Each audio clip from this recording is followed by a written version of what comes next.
Hello, my name is Benjamin Hart, and I am the Managing Director of Integrity Legal here in Bangkok, Thailand. This video is probably something of a change for folks that watch this channel with any kind of regularity, and I do appreciate the people that do watch with regularity. I never really thought that would ever happen, but I've also noticed that we've discussed certain issues that, more and more the videos that are coming out on this channel that are the usual stuff we've been making, they're veering in directions where we're talking about issues more and more. And I kind of want to continue to keep the kind of nuts and bolts kind of topics that we've been discussing with the regular videos going largely the way they have been. What that largely means for viewers, though, is there's just going to be more of me talking, which if you enjoy that, I hope you enjoy what we continue to make. But yeah, I'm going to try to make some longer form videos from here going forward on some of these topics rather than just sort of chunk through them sort of in littler bite-sized increments, because some of the things that's being discussed here, I think, really warrants serious attention. There's still this discussion regarding these digital wallet tokens, and I recently did a video, where we discussed the fact that, I liken them to digital wallet tilapia because, like the tilapia fish that are eating up many of the naturally existing fish here in Thailand, these digital wallet tokens, as a result of what is sort of referred to euphemistically as Gresham's law, it's going to have a very similar effect. And then I've heard, out in the ether of the internet, there's this sort of reverberating clang, if you will, of the notion that, well, digital money, it stimulates better somehow because it moves faster or something. I don't know what the underlying thinking behind that is, because we know economically cash has the most velocity of anything in the currently existing money supply. If you just hand people cash, believe me, it moves quick. That's why central banks monitor inflation as assiduously as they do. And again, some of these things that I'm hearing in argument for these digital wallet tokens, it's very specious reasoning at the end of the day. And again, when you couple it with this notion that Thailand is in desperate need of stimulus that would completely gut the budget of the nation, it really, again, I don't see where the cost benefit lines up. I just don't see where the possible problems from this, and there's a Pandora's box-like element to this whole issue, because we frankly don't know. We've never seen in the history of time what it would be like to create digital currencies and then see if they chase away the good money. Per Gresham's law, bad money chases off good. And bad money is money that you can't spend on whatever you want. You can only spend it within a certain parameter geographically or a certain time frame. Again, that's not money I particularly want. And the other one is the sort of contra, if you will, argument to that is also, well, no, digital money would have a really high velocity because there would be those who would go to people willing to buy it and sell it quickly. They transact it away in order to get cash.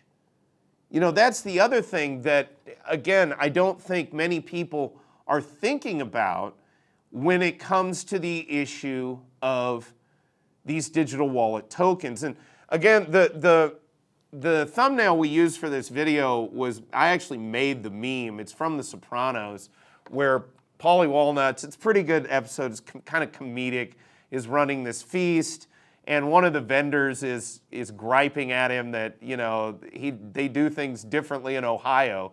And he basically says, yet another reason I don't live in Ohio, And I've heard people talking recently, they're like, well, China's system works. Well, great. That's China. Yet another reason I don't live in China.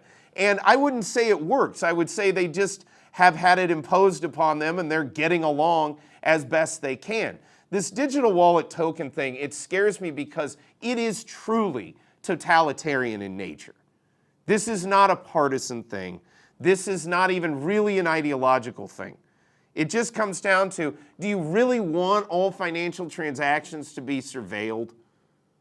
Down to the microest of micro levels. I mean, I think Europe is absurd at this point with this notion that, well, anything more than €1,000 cash is something we need to really be. No, if I was living over there, I'd say, no, you need to leave me the heck alone and get out of my business.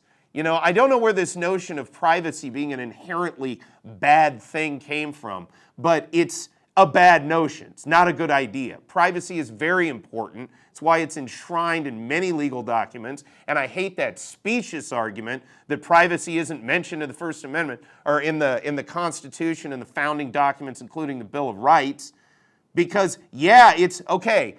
Its notions are mentioned.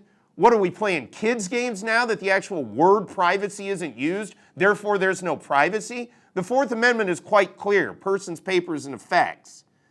Privacy was very important to anybody in the Enlightenment era or what was called the Revolutionary era in the United States. It was one of the main things they were going after. And if it's not clear now that these digital wallet tokens are the end game of what's been a long game of eroding privacy across the board, across jurisdictions, across the world, if it's not clear to people at this point what this is, I don't know what to do for you. Because if everything you will ever do is going to be surveilled by this financial grid, this database, that they're already saying, we've done the videos on this, they're already saying the fines associated with traffic violations are going to be attached to it. This is dystopian. It's really creepy stuff. I mean, again, who wants this too? Who is out here clamoring for this? This is one of those that I find it interesting because the narrative on it, they don't even really get into how popular it is. I've noticed that as we've trudged along post-COVID with all of this continuing totalitarianistic sort of just continuing narrative of totalitarianism, just this kind of ongoing thing. They've stopped talking about popularity, particularly in the narrative, because quite honestly, no one's out there clamoring for, other than the money. Yes, of course, there's going to always be large groups of people, myself included, who, if you're going to give me a check for nothing, I'll take it, sure. Who really wouldn't? That's basically human nature. So that element of it is easy to explain. But the totalitarian nature of the platform itself, not that easy to explain and not that necessary. The other thing is we have historical precedent for what happens in these circumstances. The final decade of the Soviet Union, if nothing else, can be our guide. There's a great book on this called The Oligarchs, where it talks about the end of the Soviet Union and how their banking system operated much like this, only they didn't have the digital technology yet, so they still had to use paper rubles, at least to some extent. But still, the economic principles at play still apply. And by the way, those who say, well, they could chase off cash, this, that, and the other thing, they could do it. It could be done. It could be imposed sort of by fiat.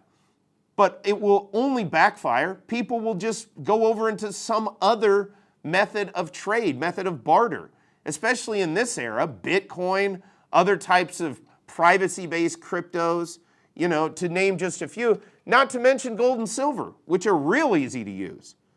And especially here in Thailand, where the Thai gold market being what it is, Thai gold is a great alternative I could see, in a sort of a shadow economic situation. It would be terrible for Thailand to bifurcate her economy that way. We've seen it happen before. It literally collapsed the Soviet Union via their banking system, the differentiation between paper rubles and ledger rubles. Digital ledger technology is the exact terminology that the IMF used when they first discussed this back in 2000, I believe 18, in the white paper they talked about digital ledger technology. Ledger rubles versus cash rubles, that difference is what drove the wedge through the entirety of the Soviet system. And I'm not some expert on that. I just read that one book. At a financial level, I want to be very clear, at a financial level, that was what had this effect on that economy. Many other factors contributed to problems in the Soviet Union, by the way. I'm just simply bringing up the fact that when you create this two-tiered, this ledger-type currency and this non-ledger type currency, cash versus this other thing, bad things have been known to happen. Suffice it to say, on the economic side, I don't think it's a great idea. Again, on just the purely, I don't hate the term libertarian, but I just like freedom and liberty, whatever that is. You know, just from that argument, do we really want all of our transactions surveilled? I don't think it's a good idea.